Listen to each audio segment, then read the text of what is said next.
Assalamualaikum warahmatullahi wabarakatuh. Sahabatku, generasi Z yang Allah siapkan menjadi pemimpin masa depan. Coba bayangkan, dunia kerja 10 tahun dari sekarang. Bukan lagi tentang seragam kantor dan jam kerja 9-5.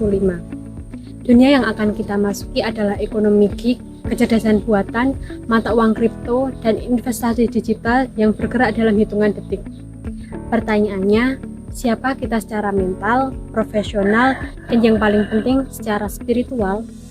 Hari ini kita akan berdialog tentang fikih ekonomi digital dan masa depan pekerjaan.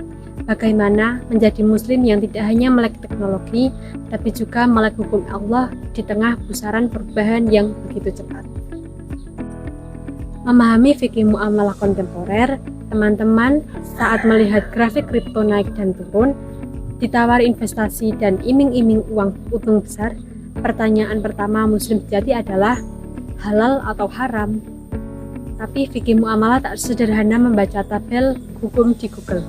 Jika hanya menghafal kripto haram tanpa memahami ilat alasan di balik hukum itu, kita akan tersesat saat muncul instrumen baru. Rasulullah SAW bersabda, sesungguhnya halal itu jelas dan haram itu jelas. Di antara keduanya ada perkara syubhat. Hadis riwayat Bukhari dan Muslim. Di era digital, perkara syubhat bermunculan setiap hari. Kita butuh memahami prinsip dasar gharar, yakni ketidakjelasan, masyir, perjudian, dan riba. Dengan pemahaman ini, kita bisa menganalisis sendiri apakah trading kripto saya mengandung ketidakjelasan berlebihan, apakah investasi spekulatif murni.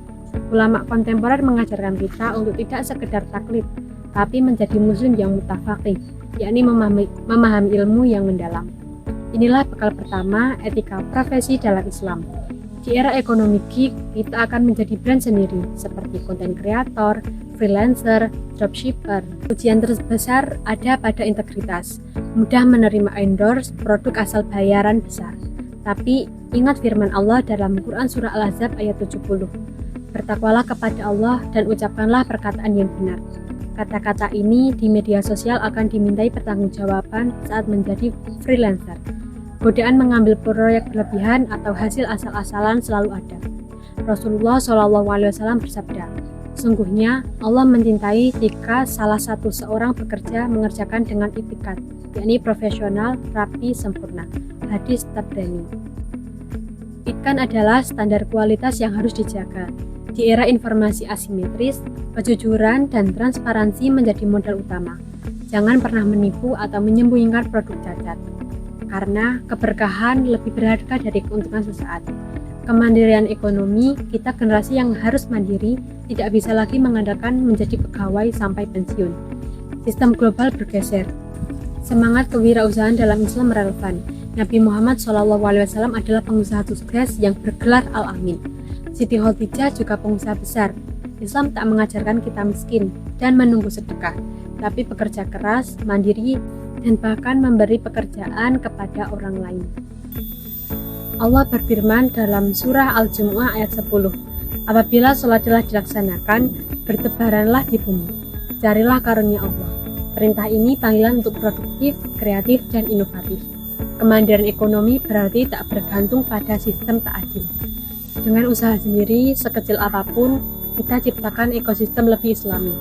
Terapkan, bagi hasil, pastikan rantai pemasok halal, bayar karyawan adil sebelum keringat mereka kering. Sahabatku, kita akan memasuki dunia belum pernah dimasuki generasi sebelumnya.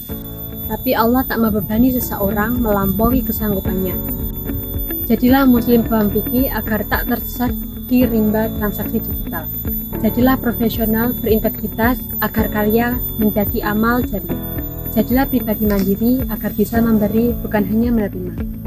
Marilah berdoa, ya Allah, berkahi usaha kami, mudahkanlah jalan menjadi rezeki halal, jadikan kami generasi kaya materi dan keberkahan. Karena kesuksesan sejati bukan dari saldo rekening, tapi seberapa besar manfaat kita untuk umat. Sekian dari saya. Wassalamualaikum warahmatullahi wabarakatuh.